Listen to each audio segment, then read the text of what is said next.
You're running for a seat that could decide the balance of power in Washington. What qualifies you to be a U.S. Senator? You have 60 seconds. Hi, good night, everybody. Mr. Oz, you are a doctor, a businessman, and television personality. But this is your first run for elected office.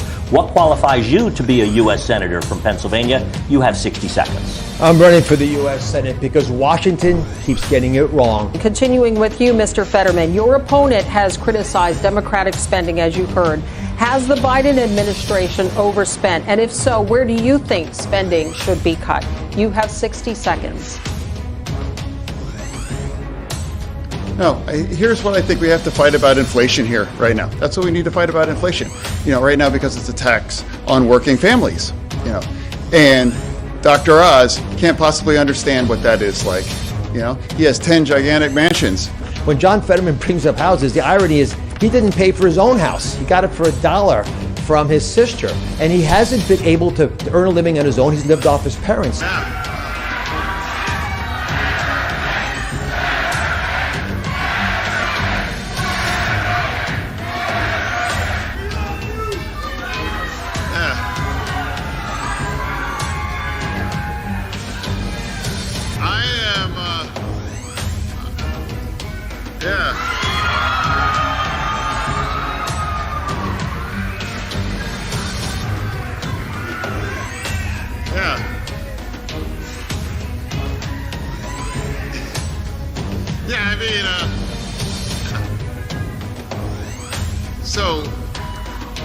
And tonight, that's why I'll be the next U.S. Senator from Pennsylvania.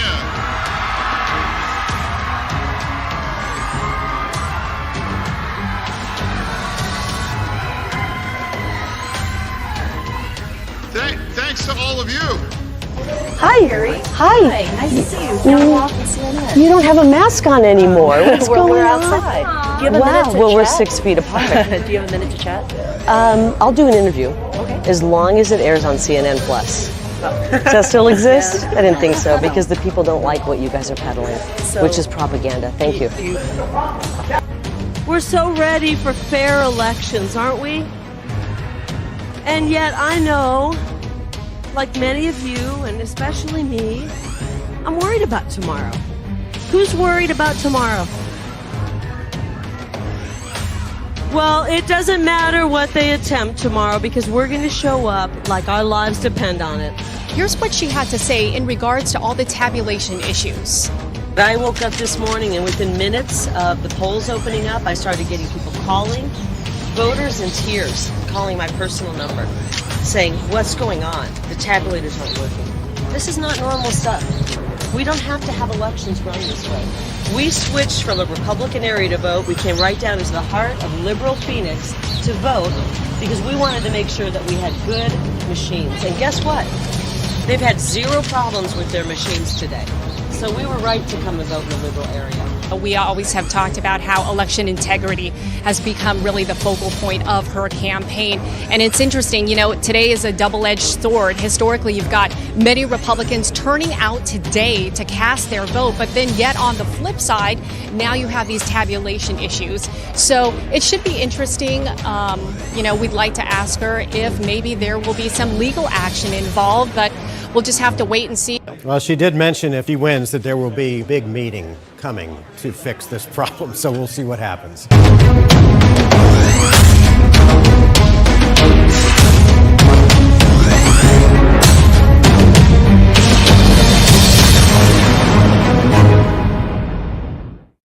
Hello, everybody. Thank you for joining. I think I'm a little too loud here. Let me adjust here. Let me know if I'm too loud for you folks. But, that intro went a little bit, 30 seconds or so longer than normal. But a lot of it I could have cut out with just the delays from Fetterman. But, I felt like I needed to leave him in because it kind of made the point. And those two elections are the ones that I came into this thing really looking at and really focused on.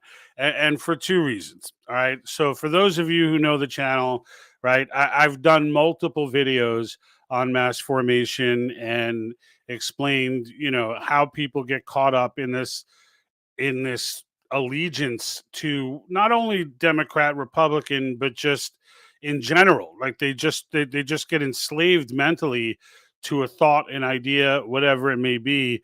And this Fetterman one fascinated me because once the once the debates came out and once they happened, and it was abundantly clear that this man was not of all of his mental faculties, which is not even something that I'm trying to say to insult him.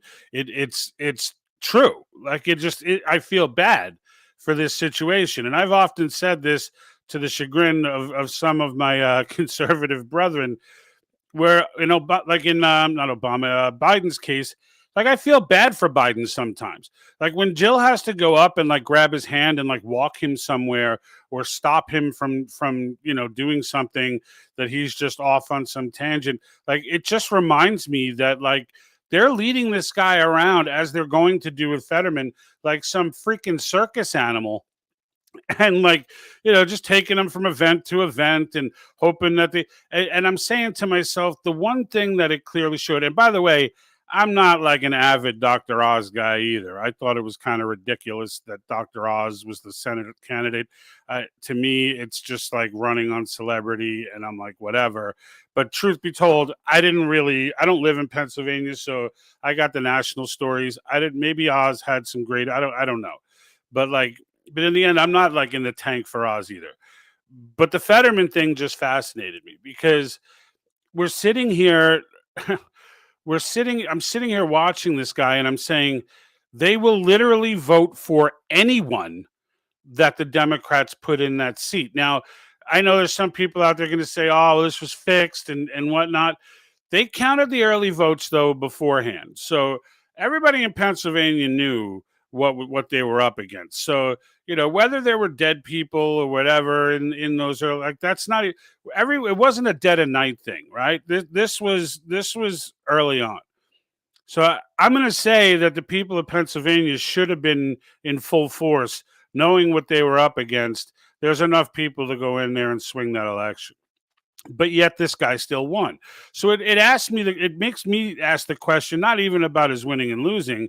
Clearly, the Democrat machine has a big enough mass formation in Pennsylvania, whether it's, again, factor in the dead people and whatnot, however you want to go into the mail-in votes. I'm not a fan of mail-in voting. I think it's ridiculous that they're unvetted and that it's just a signature and nobody knows. Like, I get it. But the point of the matter is, when they go in, when this guy wins, it's clear that they could have put anyone in there and would have won. So why put a guy that for months on end? It's not like a stroke just happened, at the last second. They could have put him in they could have switched out another candidate a couple of months earlier and had someone who did have their wits about them and didn't have to highlight the mass formation to the level that they did. Because clearly with Fetterman winning, it's obvious that no matter who was in that spot, they were going to win. Right? It's not like Fetterman was a brilliant campaign man. It was a brilliant campaign, or that there was his issues are simplistic and ridiculous. Like, I'm here to fight for the little guy. I'm here to fight for the little guy. I want to fight for the little guy. And it's just like, come on, dude. Like, big corporate greed, big corporate greed, big corporate greed. Like he has no plan, right? His plan is whatever the handler's plan is. Same handlers probably that are handling Biden. But here he is. He's now the senator. He's now a United States senator for Pennsylvania. And it's just, I'm floored by it. I want to hear what you guys think. Maybe I'm being too harsh. Maybe I'm being too tough on this guy. But and I know he had a stroke, so I'm not trying to make fun of a guy who had a stroke. I'm trying to make it a very serious issue. Like, why would you let somebody like that continue to run with the strain and the requirements and everything else that are involved? It's just, to allow him to continue to run and know that he's going to win, and he wins, it just, it's funny. It's funny. It's not funny because of his stroke. It's funny because the people account, like, this should not have been close. Like there should not be enough dead people to to be able to pull that one off. Like that's just insane. This should have been like a 40-point victory. Like it should have been like a Reagan style deal. It's just, it bugs me out. So Simmons Farm says, I'm not in PA either, but I'm shocked as well. Iraq should have got more. Yeah. And that's the thing. Like Iraq would have been playing on level playing field. I mean, the guy clearly is incapable of making these types of snap decisions and vote and really wrapping his head. I don't know. It just stuns me. But the other race that I am watching and still watching apparently is Carrie Lake, who, and the reason I'm watching her is I only got turned on to Carrie Lake in Arizona. I mean, she's awesome. I mean, I love her to death. I mean, I saw her, I put it in that intro video with her beating up on that CNN reporter. And if you don't know her full story, she spent 30 years in mainstream media. Last year, you can look it up on YouTube. She left, and when she retired or when she left the media, she did a video explaining exactly why. And it was because of the bias. And she was just like the stuff that we asked that all media, these mainstream media journalists do, like just stop obeying. Like, just start reporting all sides of an issue. Like, stop embarrassing yourself with a microphone and start reporting issues seriously. And so Carrie Lake left. She basically put him on blast, quit the job, and was like, that's it. And then went and ran for governor. And I didn't pick up on her until like a month and a half ago. And as I watch her, I'm just like, you go, girl. But the reason why her campaign fascinated me is because I'm thinking about it in terms of what we report on. Like I'm thinking about it in terms of what I make content on. And when I look at her, I'm thinking to myself, like, there's no way Klaus Schwab and Soros and the rest of these globalist socialists are going to be okay with Carrie Lake winning the governorship in Arizona. I'm just like, there's no way. So immediately, I mean, because she's right, they can't really get Texas. I mean, the Texas border is being invaded heavily as well. But you've got Abbott there at least trying to fight back. There really wasn't much of a fight being put up in Arizona. And so that's the way they need it. And, you know, we did the video on how the UN is funding the border crisis and all that. You can go back and check that out if you want. But those are the terms that I look at these things in, right? And like I've said a bunch of times, we're not going to save the country through elections anyway. So I'm not overly joyed that that Republicans will take the House, and I'm not really overly dismayed that they may not take the Senate. You know, it'll block things, I guess, but like it's kind of been gridlock anyways. So it's like, you know, is it going to stop the people that I'm concerned about? No, you know, and those people are the WEF people, and you know, those above, those who now are playing world governments as puppets. Those are the people that I'm concerned about. And like, and in the end, Biden's going to keep us down that path regardless of who wins these midterms. So I'm not, you know, I'm indifferent to some degree. But like when it comes down to our process and our election process, how do you let the machines break? Like, how do you let 20% of all machines go down of all places in Maricopa County? Like, of all places, like of all the freaking places in this great union, how do you let it happen there after everything we just went through in the last 2 years in Maricopa County? How on earth do you let 20% of the machines fail? How are they not checked a million times over? You've got a gubernatorial candidate running on a platform of you know, election integrity and issues with election integrity. And you got broken machines right from the get-go. It's not even like they broke during the day. It was like as soon as the day started, the news started reporting on all of these machines that were not accepting ballots in Maricopa County. And I just like laughed inside, like how incompetent can one group of individuals be? How incompetent can one state government be that it allowed that to happen now? Like, if 4 elections from now there were issues, it'd be like, whatever. Everyone would forget, and it'd be whatever. But to happen right now, is just absolutely stunning. I can't fathom it. And then Simmons Farm says, "How's the Article 5 movement coming?" It's coming great. So I am still looking for updates from Cause Action as far as the impact in the local elections, right? Because that's where the real power lies, and that's what really matters. And I'm not 100% on every single individual. There are hundreds of them. Individual state legislators in each of these states. I know I got from them yesterday that North Carolina looked like it was looking really well. So from a local election standpoint, as far as which senators were running that were pro convention of states and which ones weren't. So North Carolina, for those that don't know, is a state that on one year it passed the House, but then it failed in the Senate, or it stalled in the Senate. But then the next year it went through in the Senate, and then it stalled in the House. So there's a fine balance of what's going on there. So when I hear from them that there was a lot of good movement in the state legislature with respect to convention of states, then I get very excited, because then I see it as, okay, it really could just be one or two legislators that make all the difference to make them state number 20. So I'm looking forward to that. Pennsylvania concerns me now, obviously, even though Fetterman has no say in this process, thank God. Fetterman's useless in this process of convention of states. But even on the local levels, they turned over. And it's not that I think Democrats should not be, they should be seeing the same issues. I mean, as far as I'm concerned, term limits, fiscal restraints on government, and addressing government overreach of authority should be universal American issues. I don't see those. I mean, it's not like abortion and stuff like unions. That's not on. Those three issues are not in those categories. These are issues that we should all be able to agree on. So, as far as that goes, look, we're still counting on the grassroots, right? We're still counting on you folks, right? Myself, you folks, help educate others, help get people into this.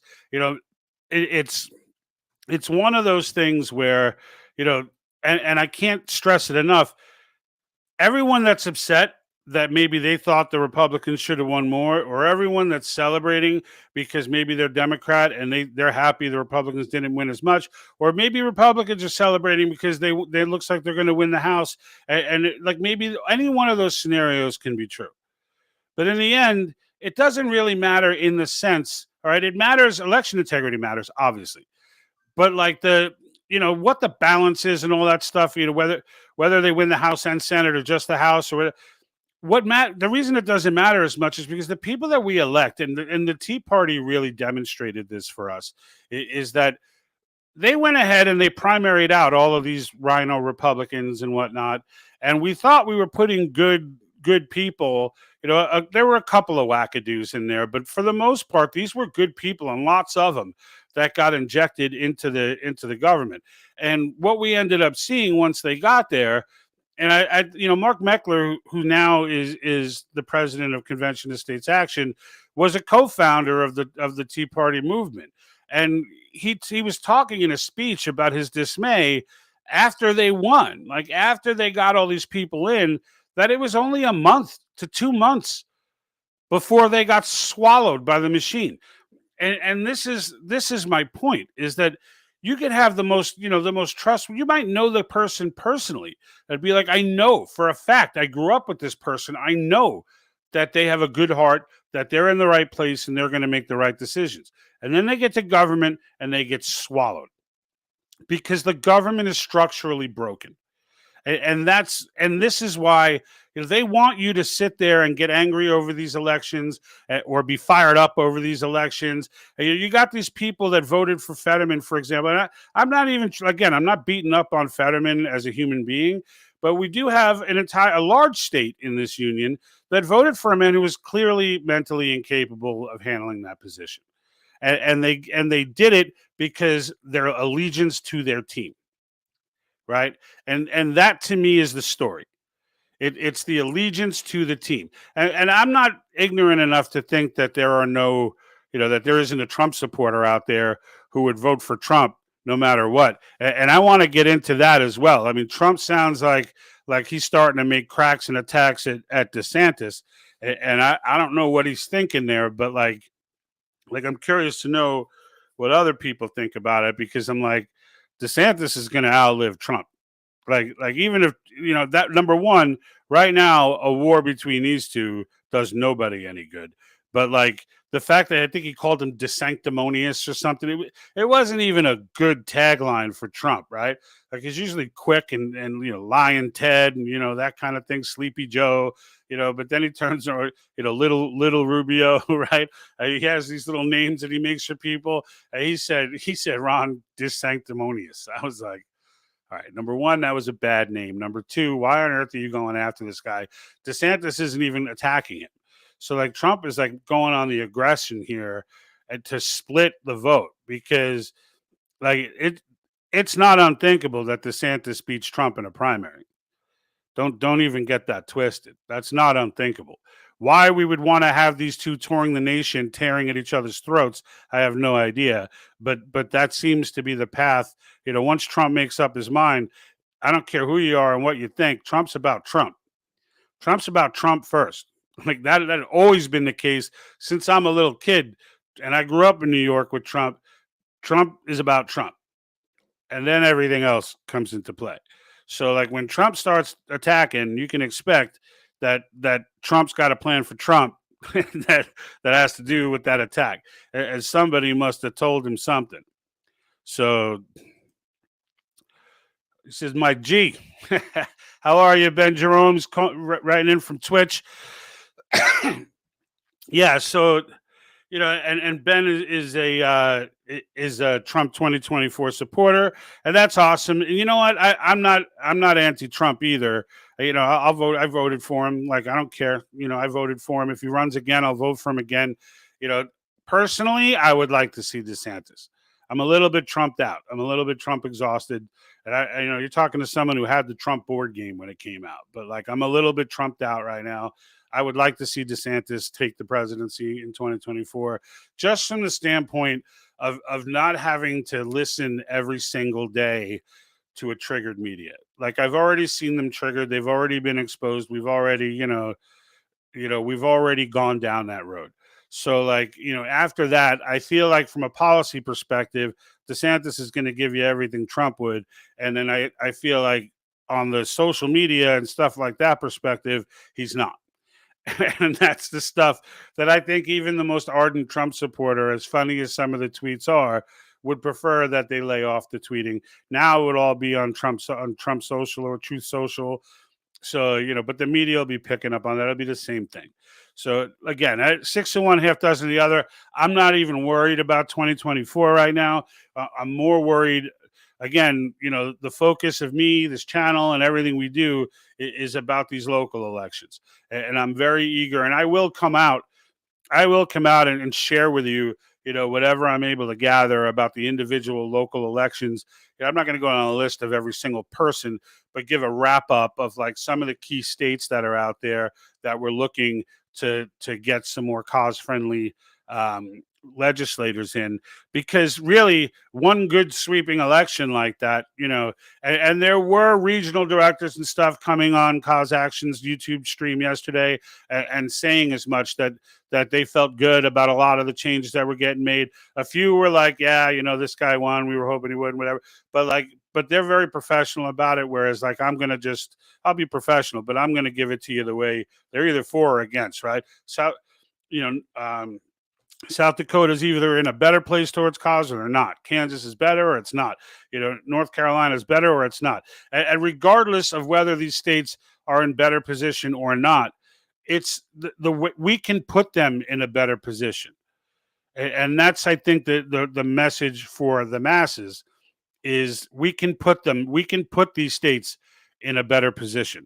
And the idea being, and for those, for anybody who's on and they jumped on because they saw the election results and now they're like, what's this Article 5 you speak of? So, Article 5 is what this channel really dedicates itself to. We try to educate people on WEF, Great Reset, all of that madness that's going on right now, and in context of how we can change things and how we can make big plays. And Article 5 would allow us, All right. It's written clearly in the Constitution, the second clause. The first way you can amend the Constitution, obviously, we all know 2/3 of Congress, right? House and Senate, each vote on a proposal for amendments. They give it to the states, and then 3/4, a supermajority of the states, would ratify it or not. And then that's what tells you whether it becomes a part of the Constitution or not. So the other way that they gave us to do this, and really it's just for one purpose, and that's restricting the power of the federal government, is to make those amendments bypassing the federal government altogether. And instead of 2/3 of House and Senate, it's 2/3 of the states who would apply for applications. We have 19 of them now. There would be 34 states that we need total. They would set their applications, okay? And then once those applications are received, you'll read it right in the Constitution, Congress shall call a convention. And then Congress is out.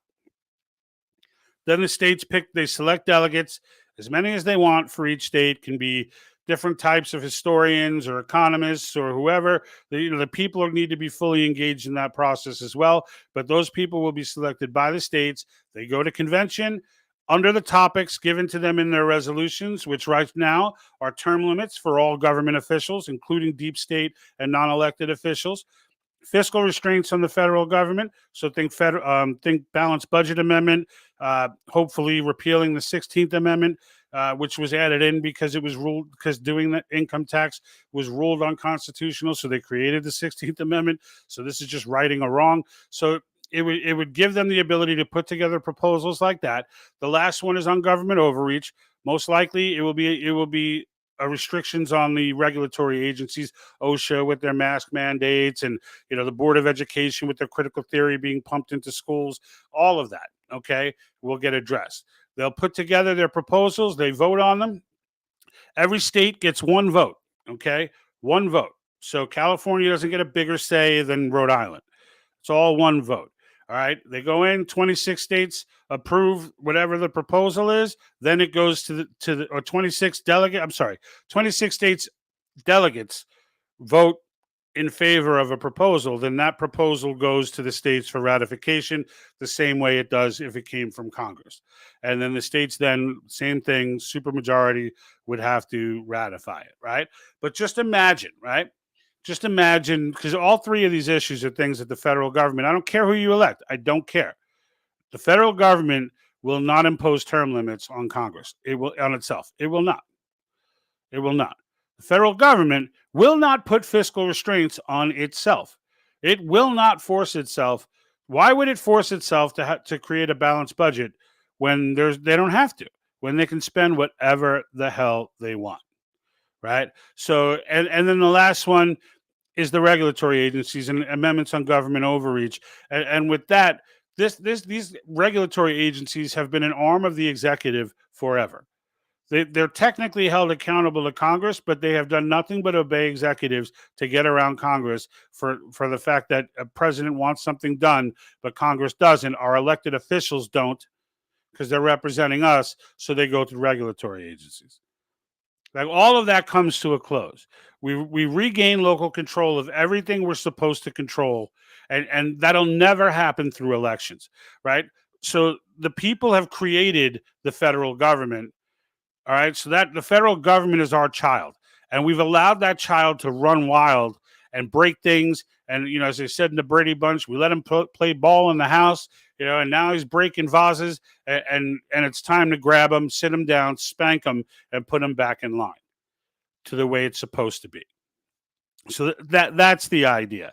And it looks like we got a DeSantis fan in Ben Jerome over on Twitch.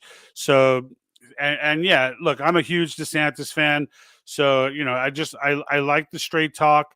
I like the, this is why I like Carrie Lake, right? Because she just comes out and says it like it is. She doesn't beat around the bush. She's not playing games.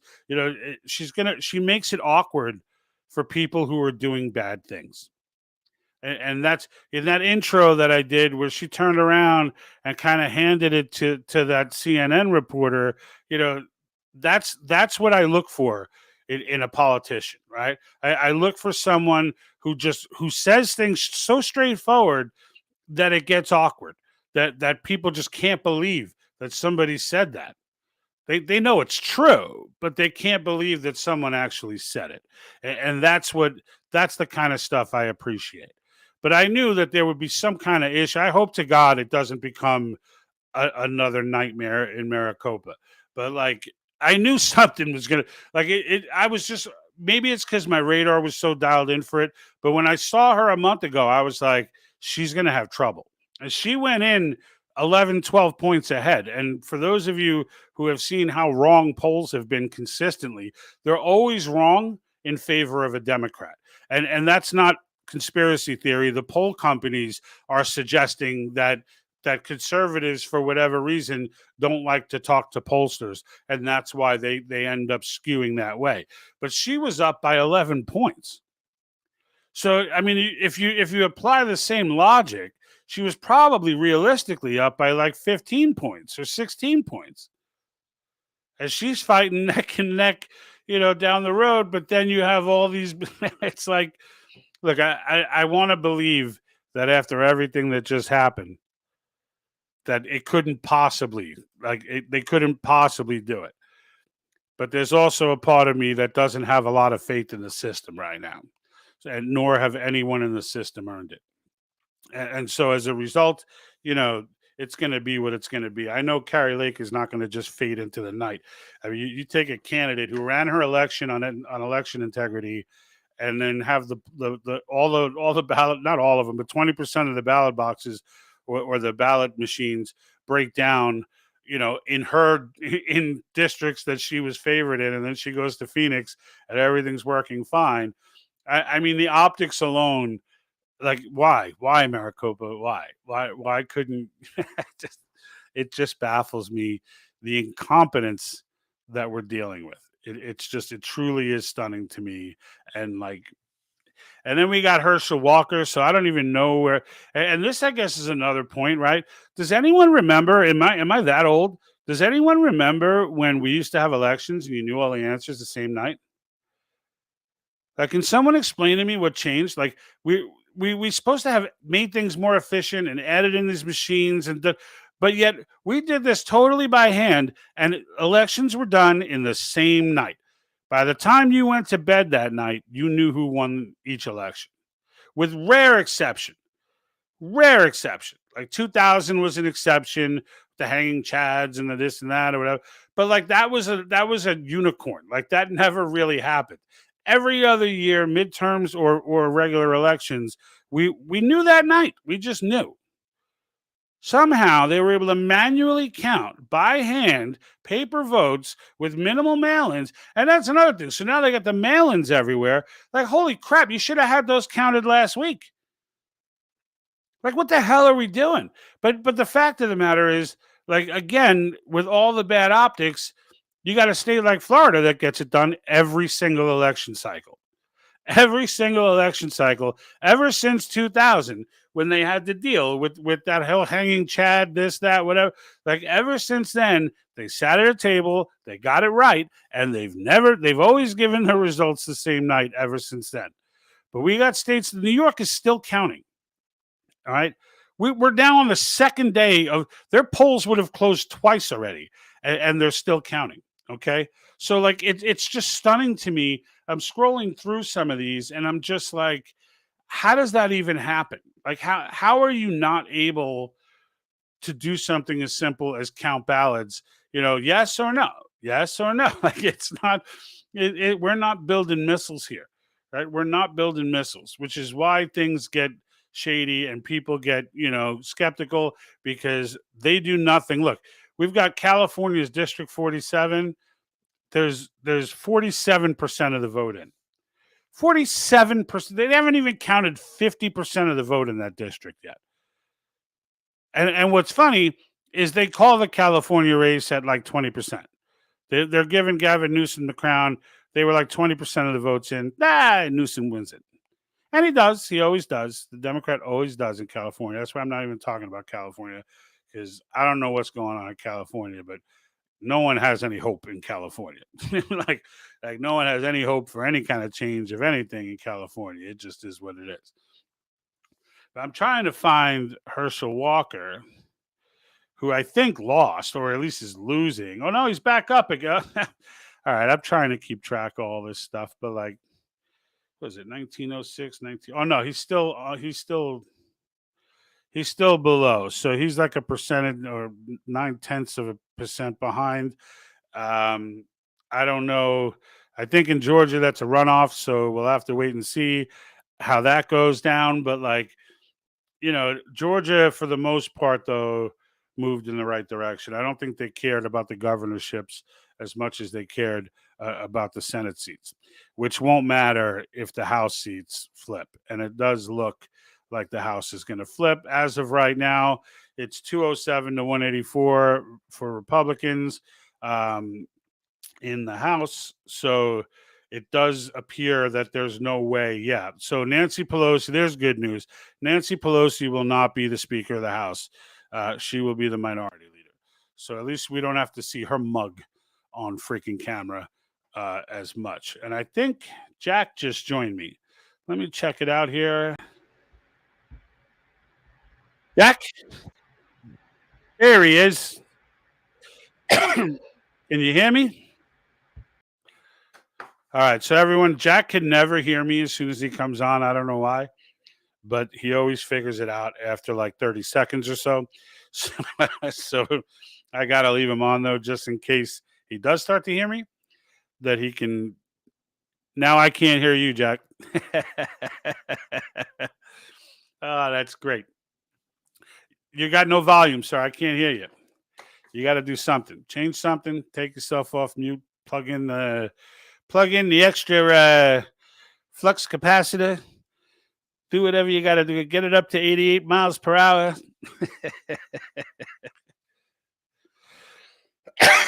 Just keep talking. Whenever you actually make noise, I'll let you know.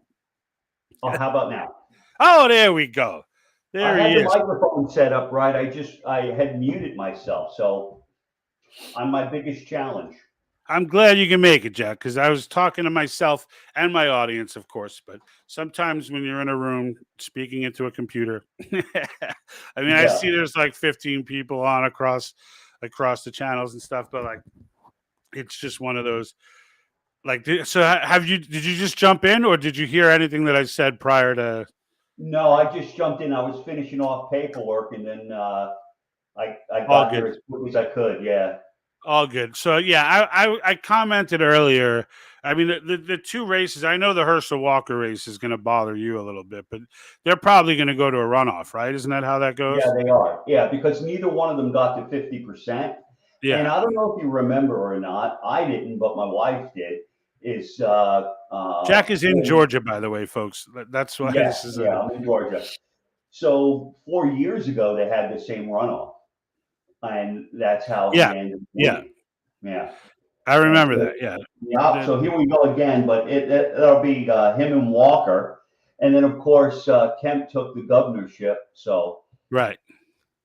And the two that I was really focused on, and I kind of put it together in the intro video that I did was the Carrie Lake situation, where like she was up by so much, and these polls and you saw like the Maricopa machines were breaking down, and now it's like here we go again, and it's just like a matter of how the hell do they friggin' how the hell do they let that happen in Maricopa County?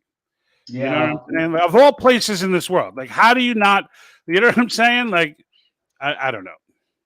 Right. Yeah, you got the attention of the entire country because of what happened before. You'd think you'd clean house and get your ship straight, but there's only 66% of the vote in it. At least the last time I checked, about an hour and a half or 2 hours ago.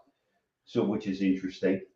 Yeah, that's another thing I was saying is like, how do we not get like there was a day, right, where like you just got the election counted in the same night, and everything was done on paper, and it was done in the same night, and it was like now it's like, the dead of night, there's huge swings. You wake up in the morning, totally different. It's like every election cycle now is like Truman.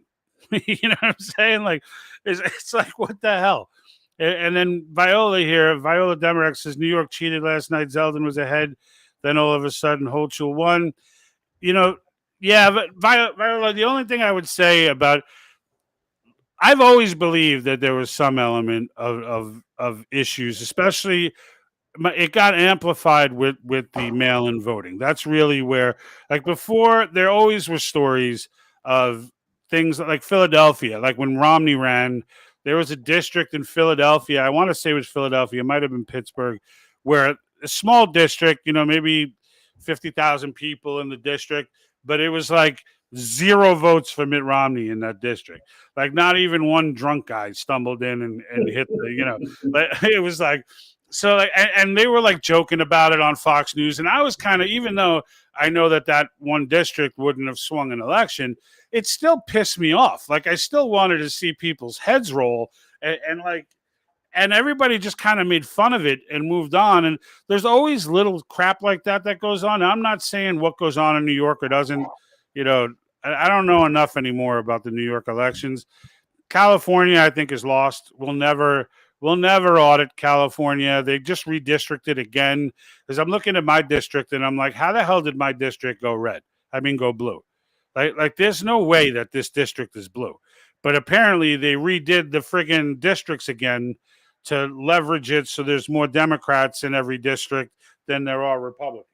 And so there's a game that gets played. And this is, whether you factor in, the fact that they mail to everybody, so inevitably somebody's doing something dirty somewhere.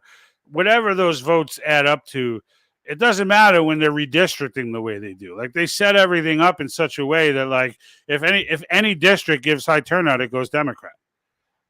Like there are just more. They just set them up where all the districts have more Democrats than Republicans. So if there's high turnout, it's a guaranteed Republican loss. You know what I mean? Right.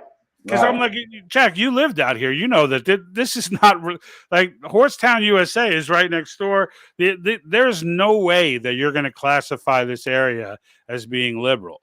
But at the same time, magically, it always goes blue. So Viola, I don't know, what's going on you got to remember there is a chance it is New York, right? So you are dealing with one of the most mass formated populations on earth when it comes to, just buying into the messaging. I think Pennsylvania just took that crown after voting for someone, of incredibly low mental capacity. But that is what it is. I mean, I talked about that too, Jack, before you came on, was the Fetterman was just like, what the hell? Like what the hell was that all about? And then Viola says, who will become Speaker of the House? I think it's Kevin McCarthy, isn't it? That's what he was talking about. I saw a statement from him today. Yeah, he's the minority leader now. So as far as I know, he would inherit the majority leader, and then the party would then pick, formally, if they want him to remain the majority leader. I think that's how it works. They have to select him. Yeah. Yeah. So now all the conspiracy theorists will be like, so if we impeach Biden and then impeach Kamala, then we'll have a Republican in the presidency. The insurance policy has been removed. I'm telling you. Meanwhile, I'm sinking again, George. Yeah, I know. So Jack has a chair that just continually moves down. And rather than just move his camera down to accommodate, he just refuses and will continue to sink. He doesn't like the way it looks, that when the camera looks down, it shows your bad side. It does. Every side is getting to be my bad side. So Helen McCabe over here on Facebook says, like Ireland, police, what is it? Police SWSP swap ballot boxes. Yeah, look, I'd be lying, right? If I got to be careful what I say anyway. YouTube will come in and strike me again. But I'd be lying if I said I had 100% faith in our elect. Like, there's just too many bad optics everywhere. And then Maricopa to do this again, really? Like, really? Like, how is there not a ballot box or a ballot machine mechanic at every site?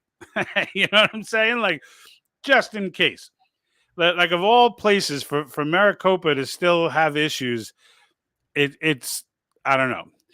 Yeah, and I was just going to say, remember last night, I saw the interview of, some of the officials talking, and they said when they come in, if the ballot won't go through the machine and it says it's been rejected, then they're instructed to drop it in a box, and then at the end of the night, a Republican and a Democrat will come hand in hand together, skipping along, maybe with little baskets, and they fill them up. But the interesting part is they're going to empty that collection box and take it down the hall and feed it into another machine. And it's like, well, why not just count it? Why not just bring the other machine out? Yeah, but they're taking it to a different location, aren't they? Like, no, it's down the hall. At least that's the way it was explained. no, I could be wrong, but I thought I heard them explaining that they were actually going to collect all the ones that were in there and take them to a different. Because I think in the building that they weren't working, because it was 20% of the precincts weren't working, and according to Carrie Lake, at least the vast majority of them were in her strongholds. So and that's what made news, right? That's what made, because she showed up to Phoenix, and this is the clip that I put in my video. Is like she showed up to Phoenix to vote, as she made the comment that said, "I decided to come to a liberal district to vote because the machines seem to be breaking down in the Republican districts." And then she was like, "And lo and behold, they haven't had one problem all day here in liberal Phoenix." And then was like, and then went on to make more more roasting remarks, like, well, apparently I made a good decision in coming to a liberal center to vote, like that sort of thing. So I don't know. I'm just saying, like, she's clearly, if she loses this race after being up 11 points for a Republican, like I was saying earlier, I was saying, if you're up 11 points as a Republican, you're really up like 15, 16. Because almost every one of these polls has been wrong in favor of a Democrat, to the point where the poll companies are actually coming up with theories and saying, like, and publicly stating that they think it's because conservatives don't want to talk to pollsters, which I could believe. I mean, it's a believable, hypothesis, but like, it's just, they always skew that way. So if she's up 11 points and then there's, and again, it's the optics, right? It's just the optics. Like, this is how, like, everyone in Maricopa County responsible in any way for those machines should be terminated from employment as of today. Like, period. Like, anybody, because that level of incompetence is just, knowing how important this was, of all places in Arizona, right? That would be like people in Atlanta pulling boxes out from under cabinets again. You know what I mean? And starting up that whole whirlwind again. Like it's just, you can't. There's certain things you have to understand cannot happen. And like they needed to have it set up where if something did go wrong, because things can happen, but if something did go wrong, that someone was there immediately to start working on it and get it fixed immediately. Like, not 20% of the machines. Not like, that's just unacceptable. Yeah. Hey, George, there's a guy I see, Dark Sage. Yeah, he says, I'm going to give an unpopular opinion on the 2022 midterm in my state, if I may. Yes, Dark Stage. The reason I put it up there is because you may, even though I haven't read it yet, but like, you may very well get me kicked off of these freaking platforms, but let's have at it. So I live in Connecticut and broke with the Republicans to vote for Lamont in this state. He's one of the few Democrats I think he means well, but is being influenced by people around him. He's a product of the system, but I do hear good things in his messaging, and he has said many times Democrats have not had the best policies and have ruined the state finances with reckless spending. Yeah, so I mean, look, if you broke with a Republican and went to a Democrat because you felt that I'm not here to tell you, you're right or wrong, but I will tell you what I tell everybody. and that it doesn't really matter who you like.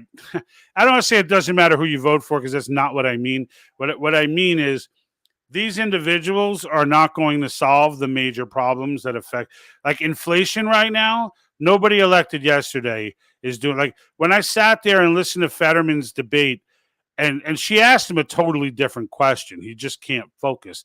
But like, she asked him, "Do you think Biden is over? Do you think Biden has spent too much? And do you think what would you do? Like, where would you cut spending if you had that budget?" And then he went on about inflation without ever addressing the spending itself or what he would cut. But even in doing that, Fetterman's not doing anything about inflation.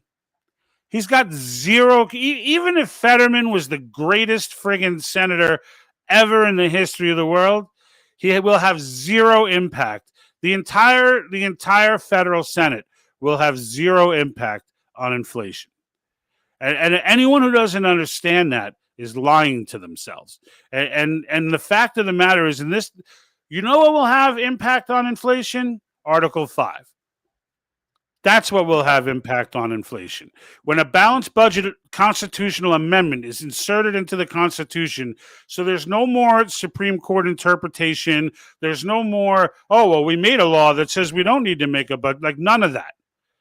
But like there are so many ways to do this through amendment, but that's the only way it gets done. There's no elected official that's ever going to stop inflation. And yet people are voting for these people, and they're up there stumping on inflation. And it's like, you have nothing to do with inflation. The central bank's going to do what the hell it damn well pleases. They're going to raise interest rates or they're going to lower interest rates, but it ain't got squat to do with a senator. It ain't got squat to do with someone from the House. And frankly, the president, once he appoints this guy, has nothing to say either. Yeah. And that goes the same for activating the offshore oil leases that need to be activated right now. That no one in this Senate is going to do that. No one. So, no one. And that's what we need right now. I mean, we need to get we need to get a balanced budget. We need to get the power out of the hands of the federal government and into the hands of the states. I want to see, you know what I want to see come out of the fiscal restraints? We are calling this convention. I don't care if it doesn't get done till 2024. I don't care if it doesn't get done till, as long as it gets done before the 2030 agenda comes to fruition, then I'm fine. And the fact of the matter is, it could come together next year if people just freaking understood it and went after it. Like if people just went after it, like imagine this. Imagine repealing the 16th Amendment. Right. So for those that don't know the 16th Amendment, it's the amendment that Congress passed, a progressive Congress passed. All right. And the states, of course, they had the right mix. Right. They were trying for decades and they finally got the right balance and they passed income tax. All right. And they did this because the Supreme Court had always shot it down. They implemented an income tax during the Civil War out of raw necessity. And as soon as the war was over, they rescinded it. And there was one other attempt at it, and it got rescinded immediately. And they've been trying to get this wealth sharing program in play forever. And they finally did with the 16th Amendment. I think it was 1913 that passed. So that right there, okay, is if we can't agree on the unholy relationship between corporate America and politicians, then I don't know what we can agree on, because even Marxists agree on that. like even the freaking Marxists, forget the Kennedy Democrat, who I will always try to appeal to because they're still logical. Even the Marxist, even the freaking 25-year-old who thinks Marxism and communism is just misunderstood. That's what I was taught. Like, even that person can agree that relationship is unholy. And when you take the income tax out, when you take that out of play, there's no way for a politician to reciprocate. There's no tax cut to give, because that's how it works. Is that the politician demands the money, the corporation pays it, and then the corporation gets the money back through the loopholes that the politician promises to close, and insult our intelligence that way as well. But if you don't have tax breaks to give them, because now it's a consumption tax and everybody's buying what they buy and everybody's paying what they pay. And it is what it is. There's no more tax break. There's no more IRS. There's no more people, no more tax evasion, no more any of it. It all just goes away. And the government becomes that much less powerful, and corporations now are that much less powerful. Hey, George, have you looked at any studies or calculations that have been done at any of the, other than Patriot think tank, but any other think tanks looking at consumption tax? Yes, and Yeah, what their estimates range. So this was a couple of years ago. So I don't have something on me right now that I'm going to start flashing graphics on, but you can feel free to look into it yourself. I had gone off on a spree and read about 8 or 9 different calculations, even a far left one, which was saying the world's going to end, which it's not. In the end, the consumption tax, and they were saying that the rate should be around 10 between 10 and 15%. All right. Most of them were saying that. Some said as low as 8%, but I thought 10% would be a reasonable rate. And they were making the case that the government revenue would go through the roof. And the reason for it is because everyone is paying. So even though there's a higher, like even homeless people are paying. Like everyone who takes anything from the system pays into the system. And they were even allowing for like exemptions on food, like so, low income families would not pay the consumption tax to purchase food, like grocery items. Like most of them were even accounting for that, right? Like you wouldn't tax, the essentials like water, right? Like you couldn't tax water, like stuff like that. And even in doing that, it was astronomically more money that came in because number one, the rich still pay more because they buy more and they buy larger items. So like, and most of them had luxury, for example, if you were going to buy a yacht, it might be 17%. You know what I mean? Or something along those lines. I don't remember the exact percentages on those, but they were factoring in those types of things, like trying to think of the scenarios that would be, that would be righteous. But in the end, it didn't even matter, the luxury tax and all that, just the core nature of everybody paying taxes, where people don't realize right now, these wealthy that everyone wants to pay their fair share, they're paying like 85, 90% of the tax burden. And it's like, even if you took all of their money, 100% of it, you couldn't fund the U.S. but for a freaking month, maybe. I don't even think it'd be a month. I think it was like a few weeks was the estimate. That's with all they're spending, $500 million a freaking day. It's insane. Yeah. And it's insane. And the fact of the matter is, once you did, now imagine let's just say they generated exactly the same revenue, right? Let's say it was exactly the same. All right, but now, because convention passed, there'd be no more the overreach amendments. There'd be no more Department of Education, right? Regulatory agencies would be advisory only, so they'd be shells of themselves, right? All of the implicated, the budget would be balanced, right? So they wouldn't be allowed to spend more than what they take in, right? So you factor in all the other pieces, right? OSHA's out of the equation, EPA has been neutered, all of this stuff, right? Like the EPA could still advise Congress on stuff. They just can't punish anyone. Right? Like, unless they're made like a police agency, but even then they can only follow laws. They can't make them. And that's the significant change there. Right. But all of these organs, just shut down the IRS. There'd be no more IRS. I mean, we're talking at least $1 trillion in government bureaucracy that just disappears. Poof, gone. Just like that. Just like that. While revenue increases. Right? No more monetary theory, no more of this modern monetary theory where deficit spending is a must and that the economy always has to be a constant game played by the Fed where do we tax more and raise rates or lower rates and tax, like none of that.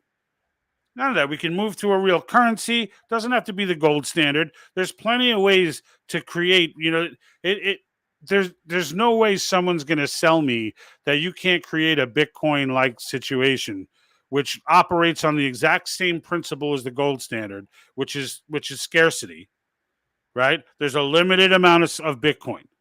That's the only thing that makes gold valuable, right? There's a limited amount of it. If it were everywhere, there never would have been a gold standard. That's what it's scarcity. That's why Bitcoin is able to do what it does, because you can't just print Bitcoin. You can't just the government couldn't just produce Bitcoin. It has to be organically mined by all of these computers that are out in the ether in this blockchain. So as long as they can't print money, there can't be inflation. You follow me? So many problems get fixed. It doesn't have to be Bitcoin, but the same exact concept would apply. Like, you don't need gold to go back to the gold standard. You just need scarcity. That's it. There needs to be no ability to print money. That's what there needs to be, which is exactly what won't happen if central bank digital currency takes effect. They'll literally just start. They won't, they don't print. They just add a few zeros on the end of a bank's budget, and they're done. But all of that ends. I don't know. I kind of ranted there for a minute. So that's all right. In a couple of weeks from now, I mean, there's another scarcity that we could base it on: diesel fuel, right? Yeah. That's going away. Yeah, it was just a wisecrack. Yeah. But, well, it's a wisecrack, but then give it a year. There's something to it. Give it a year. And then Rob says from Facebook, says Katie Hobbs is in charge of the elections along with someone else, according to Lake. Yeah, look, I don't know, right? I know this. I know that I have no reason to believe Katie Lake is lying about anything. I mean, in the end, this woman walked away from her career.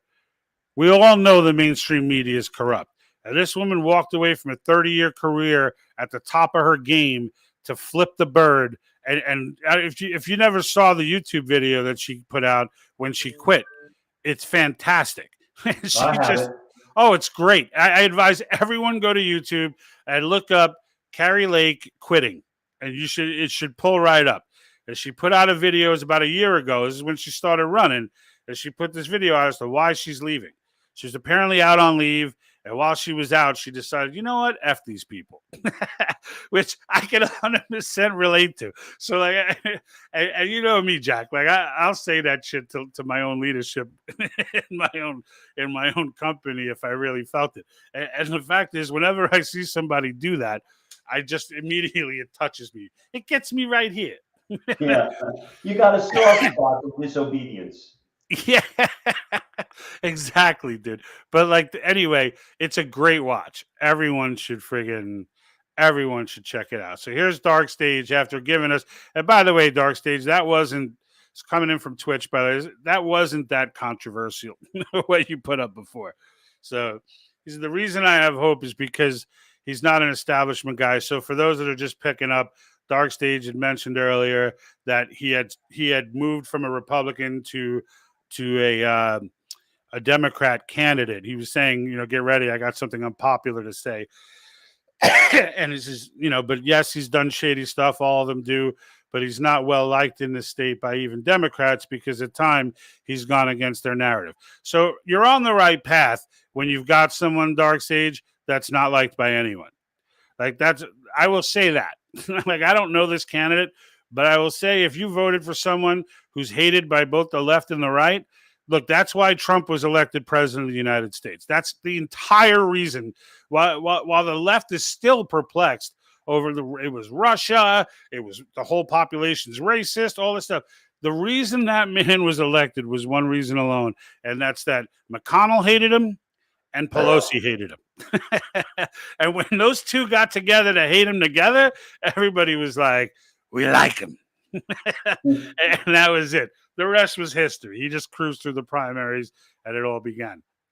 So he says, he's one guy, and I know that I understand. Yes, you have people in your administration who do not have the state's best interest in mind. But at the end of the day, being an outsider businessman and having a message like that is something we need here. Yeah, it's something we need everywhere.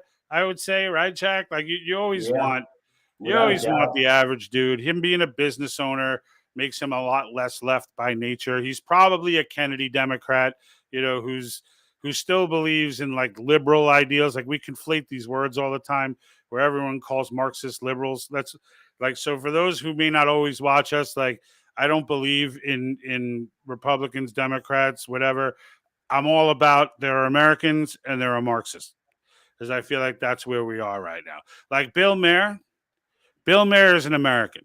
I don't agree with anything that Bill Maher stands for, but when you listen to him like knock down these Marxists, all this idiocy with the transgenderism and everything else, where you watch him shoot all this stuff down, right? And then he may go on a rant, promoting something that I can't stand. But like when you see him shooting all that stuff down, it's like okay, he's not a Marxist because he clearly is not in the mass formation. He's not defending men can have babies. He's laughing at it like every sane human being should be, right? So it's like we can't put him in the Marxist category. So yeah, he's an American. He's just got completely different. He's an American that I would argue with a lot, but he's still an American. And like the way the path is going right now, like the Bill Mahers of the world need to be like we all need to be on the same side. Yeah, We can we argue have about abortion and everything else later, but like right now, exactly. it's save the union time, and this is kind of one of those, to the Kennedy Democrat, where I come from. And Carrie Lake actually talked about. She's the only politician I've ever heard talk about this. And I'm not a politician, but like she's the only person I hear talk about this where she was talking to her constituents and she was like we need the Democrats who are still sane on our side. We need to get them with us. And that's the thing, right? Everyone needs to focus on the bigger picture because the abortion issue, which as big as it may be for everybody, the abortion issue is not going to matter to Marxists. Like whether you're for or against abortion, like when Marxists take over, it no longer matters what you're for or against. So all of the other issues that used to divide us, right? More taxes, less taxes, the union labor, non-union labor, this and that, all of those things are all well and good, and we can get right back to those things and start fighting about it again. But right now, the situation's more dire than that. Like right Right. now, we got to fix the structural damage in the country first. This is one of those scenarios where like me and my brother can make fun of each other all day. But if someone else makes fun of one of us, we're going to kick his ass. Right. And that's kind of where this is. It's like, yeah, we got Democrats, Republicans, and we argue about this, we argue about that. But whoa, Marxists don't have a say in this. You know what I'm saying? It's like when the Marxists come in and try and jump in and act like they're Democrats, it's like, whoa. You're not a Democrat. If you were liberal, you'd be fighting for free speech, not fighting. Not there, you wouldn't be raising generations of people thinking, "Well, we're for free speech, except for like." There's no except for. Like the only except for is the incitement of violence. Outside of that, right? And then it became what? Well, if you say nasty bad things to me, it's like violence. It's like no, it's not. You're just like soft, right? But like they've convinced these kids that it is, right? So now they could try and twist it and be like, well, they're committing violence and therefore it's not for like real liberals, like the Bill Mayers of the world, right? Dave Rubin's, right? Like Rubin now, I don't even know if he's conservative at this point, but he was a lifetime, gay man who was on the left, following all the mantras, like in the mass formation, and then he finally had a moment where he asked a question, and the whole rain of hell came down on him, and now he's sane again. So like, I don't know, it's it's one of those things. No, But like, I think what you said, it was very well said, George. We have much bigger fish to fry, and right, right, we can't afford to be having those typical arguments back and forth, the age-old arguments since we've both been kids about this, that, or the other thing that defines or divides Republicans and Democrats. Because the one thing that unites us is this country, and we need people from both sides to stand up and say, that is the most important issue. That's where we need, that's the hill we need to die on right now. That's absolutely right. Because the more we argue, right? So like right now in Pennsylvania, you've got, half the state saying this guy's mentally incapable. How the hell and the other side saying, well, your guy's even worse and this and that, right? And they're getting into it and they're fighting in bar rooms and doing whatever. And it's like, who wins in that? Marxists win. Yeah. That's who wins in that. Like the Marxists won that battle. Nobody in that bar room that was fighting won that battle. Nobody that showed up at an election booth won that battle. Nobody. There's no winners or losers in these elections anymore. Not until we correct the structural damage that has been done to this country. Not until we fix the horrifically broken machine that is our government. Because no matter how many, if I try to cook a pizza in an oven that's broken, no matter how good the sauce is, no matter how good the pepperoni and everything, I got the best crust. I got New York water. I'm all over it. I gotta put it into a broken oven. Yeah, I can put it into a broken oven and it ain't cooking. I still don't have pizza. It's coming out like Little Caesars. Yeah, that little pizza. There goes that sponsorship. Yeah, there. But it's so true, though, man. Like I have a new shirt that I just put together. I don't have it yet, so I can't wear it on the show. But I'm gonna wear it. I can't tell you because people got to subscribe and follow and do all that stuff. And then I'll whip it out.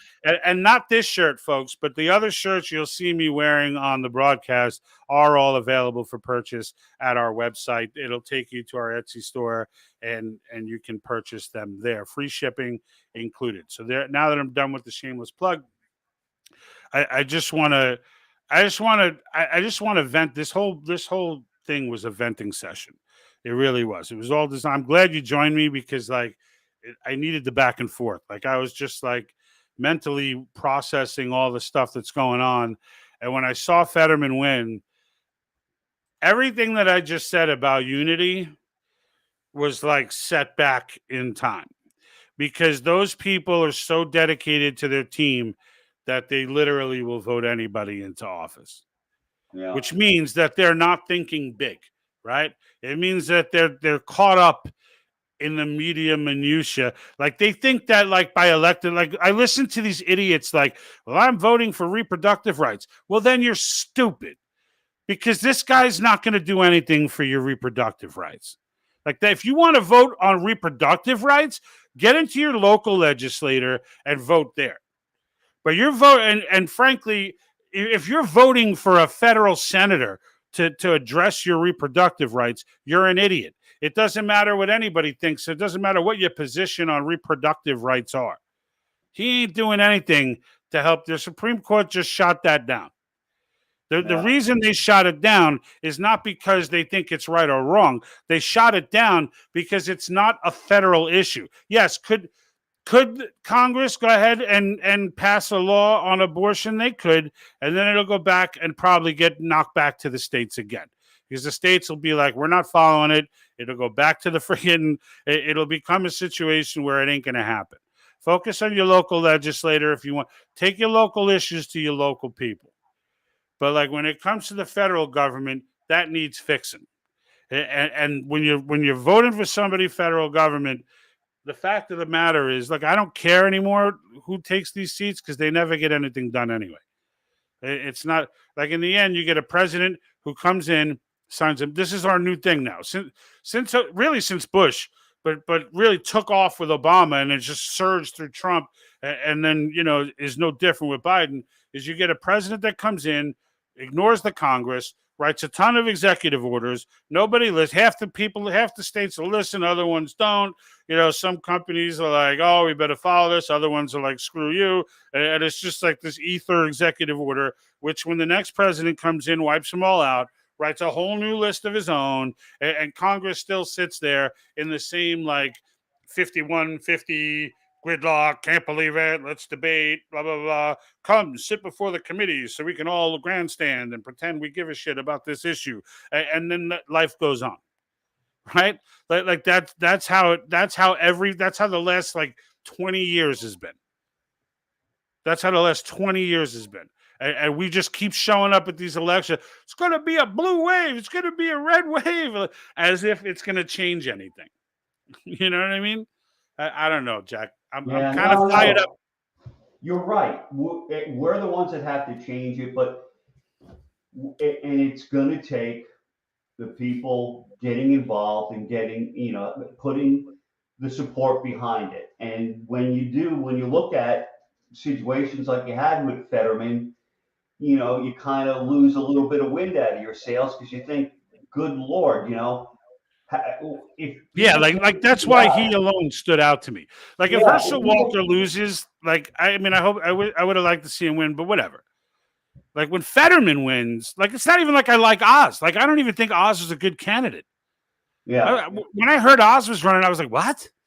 I was like, isn't he the Oprah guy? Like, really? yeah, Now, like, and she we're even into went against celebrity him. challenge in the Senate now. Like, I Yeah, didn't look at him like he was a great candidate. I didn't really have an opinion in that race until I saw Fetterman speak, and I got to listen to him, and it was clear from watching him, like that was my real first introduction to this race.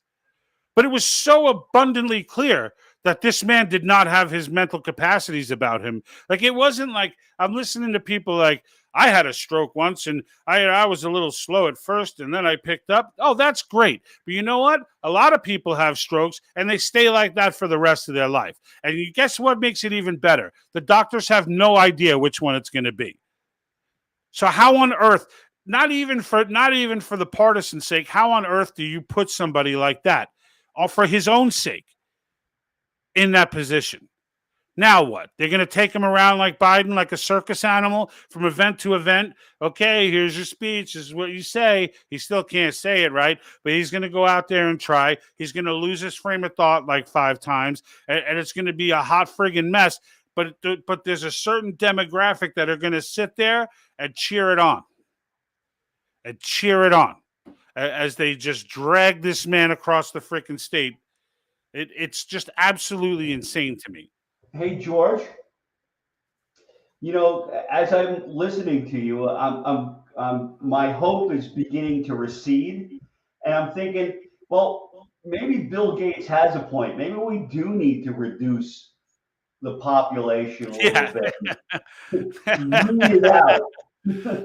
Yeah, just like, just some like just take how about this? How about we just like remove the warning labels from everything? Yeah, yeah. And then just let's leave it alone. Yeah, Just take off all the warning labels, like on the back of the ammonia bottle where it says "Do not drink." Just take it off, and let the problem sort itself out. You know what I mean? absolutely. The ones that don't pay attention, they're walking right off the cliff. Right, like like take off the outlet things that say "Do not stick fork in here." Right, like just There take you them all go. off. There you go. Like the radiator caps that say "Wait till it cools off." No, leave it all. Leave it all off. Just let the problem sort itself out. And with that said, Yeah. And on that note, now that we found the solution, there we go. because we always say we're all about solutions, right? It's not just about the problem. Yeah, Normally, that without a solution is doubt. Article 5, but now it's warning labels. Things Well, just that's all change. Plan B. You have to have a Plan B. It's If the exit Article 5 strategy. doesn't work out, then we It's go to the the warning labels. We just yeah. remove all warning labels and let the problem sort itself Then out. we'll start working with Klaus Schwab and Yeah. start eliminating part of the hurt. I'm like when you think about the people that would probably suffer the most, I think this guy would. Baby, I'm a Biden boy. I'm a Biden boy. That guy is definitely Yeah, going to be one of the first to go when the warning labels get taken off the ammonia bottle. yeah. God forbid the zombies come.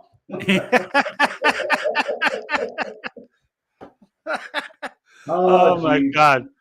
Yeah. Well, look, I mean, I'm going to take one last look at where Carrie Lake is right now because the fact that they're still counting this, the fact that I think she might even still be losing.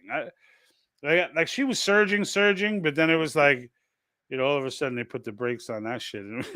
They're like, hold on. We can't let her win. If she wins, she's going to fire everybody involved with this election.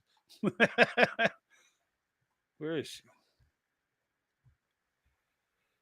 There she is. So yeah, it's like 13,000 votes separating them. She's losing 49 to 50. 50.34 to 49.66. A little less than 70% of the vote in. So like we'll see. I'm guessing the 30% left is Maricopa County. Yeah. They're all like the circus music playing and the ballot poll, like people running around with like bins of votes flying in the air, like dun, dun, dun, dun, dun, dun, dun, dun, dun. Guy on a unicycle, like riding through. Oh my god, man! So it looks like looks like we're gonna have to wait. From last night to today, we got 25% counted. It was like 46% counted last night when I went to bed. So we'll get back together Friday. Yeah. Late. Friday late. I'm telling, dude. Honestly, man, like Arizona's off the move list. They're off the move list. Like they're not a state that I would friggin' retreat to from California. They're off the But list. it's a dry heat, George. Right now, I think my plan for South Carolina is still spot on. There you go. Come on down. Come on No down. drama in South Carolina, dude. They just get it. Like they just get Come it down over to there. the south. You don't got to deal with any of these freaking doo-doo-doos. It's just regular dudes. They get it. Like, everyone just gets along. There's no drama. Everyone's not calling himself a racist or whatever. Everyone just hangs out, take a trip down to Myrtle Beach, play with a beach ball, move on. That's the place to be. That's the place to be. I don't even know what county the land that we were looking at is in, but it's like an hour from Myrtle Beach, where like I can't, and like I don't know. I don't know where it is. It's like an hour inland from Myrtle Beach because I'm trying to stay excluded and at the same time stay away from hurricanes as much as I can. Like the hurricane will hit the whole state, but like I feel like inland you don't get it as bad as you do on the coast. So like, yeah, you won't. Not an hour, and you'll get a lot of rain and heavy wind, but yeah, that you can live with though. You stay in the house, you're all right, no big deal. Yeah, you got to build for that sort of stuff. But now I'm trying to find Herschel here, just to get it before we bolt to kind of just see where Herschel is. Well, it's been announced that it's already been stated. Yeah, but they're still counting. There's still 2% to count, and he's down. Oh, he's down significant for 2%. Neither for one two, of them. no, I'm saying for 2% left to count though. Like I say, if he was down like 1,000 votes, I'd still watch. But like he's down like 40,000 votes, or 35,000, almost exactly 35,000 votes. So if that's the case, what's important in Georgia is either one of them over 50%. Right. No, I know. It'll go to a runoff. Yeah. All right. So that'll be fun. Yeah. So now, so not only can we not get the elections done in one night, we can't get them done in 1 month. When's the runoff? December 6th. So, all right. So we'll get them done. Yeah. Not in the same month. Georgia, so goes the Senate. What? So goes Georgia, so goes the Senate. It might come down to that. Is that how it rolled out?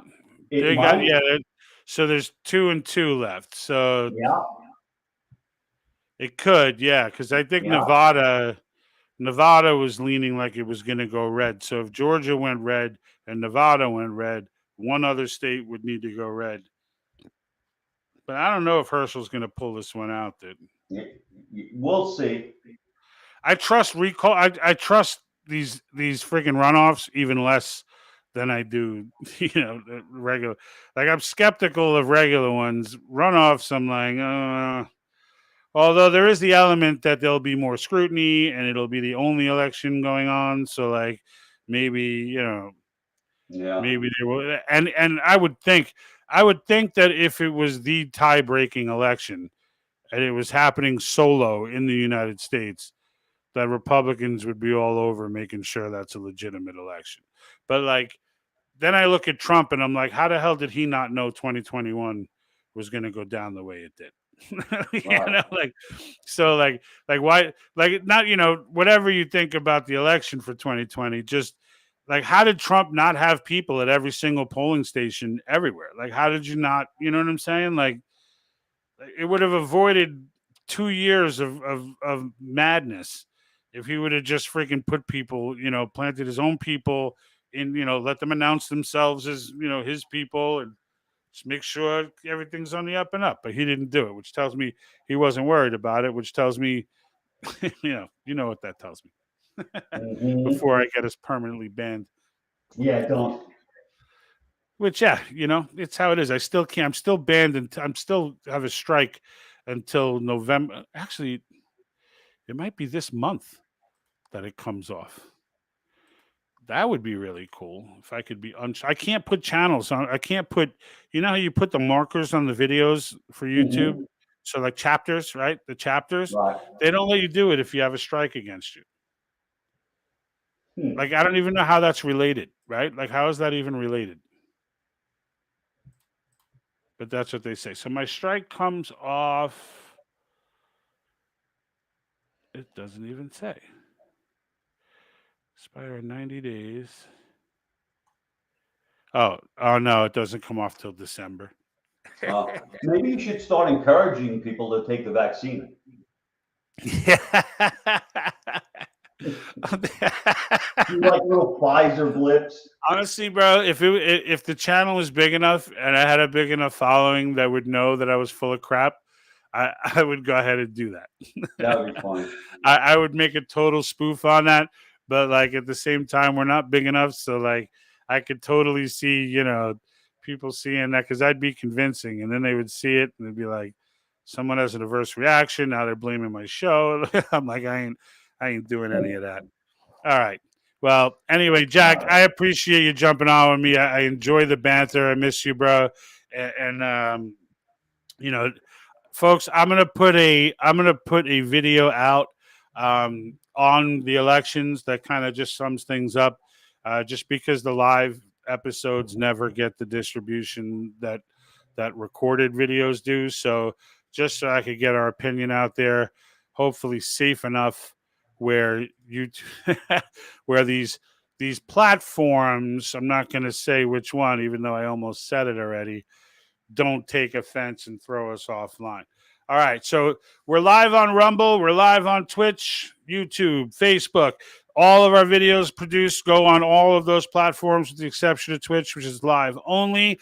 Thank you very much, everyone, for your comments. Did I get more comments, Jared, that I need to close out? Over 400,000 more to count. I'm guessing that is Herschel. So I think that's Herschel. It might be Carrie Lake. DS Green over in Facebook. Scripted politics via divide and conquer. Don't believe any of it. No water. No way. I think he meant that guy in PA1. He looks like yeah, exactly. He looks like he steals carburetors.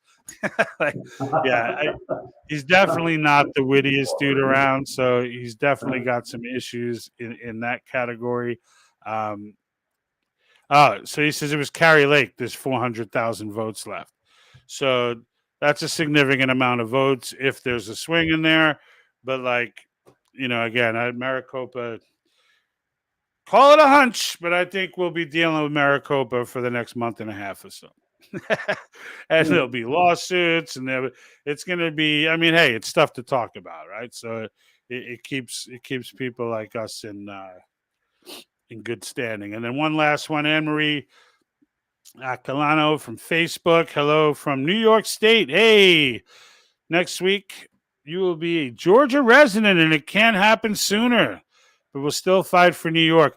Anne-Marie, I am with you. I am a New York native. My brother and my family grew up in Ozone Park, Queens, which is right by JFK, if anybody has been to New York. And we moved to Jersey later on in life. My mother moved to Jersey. I left with her. My brother got his own place.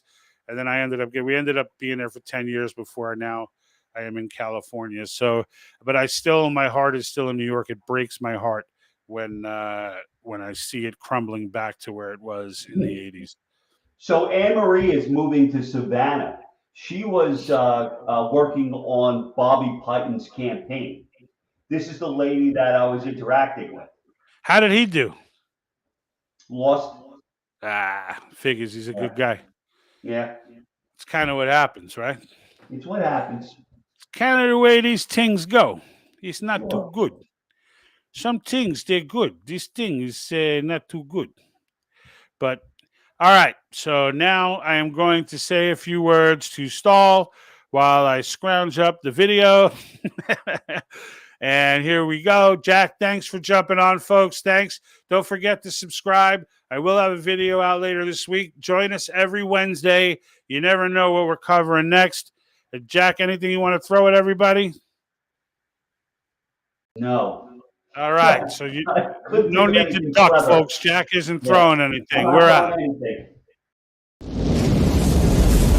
And like that,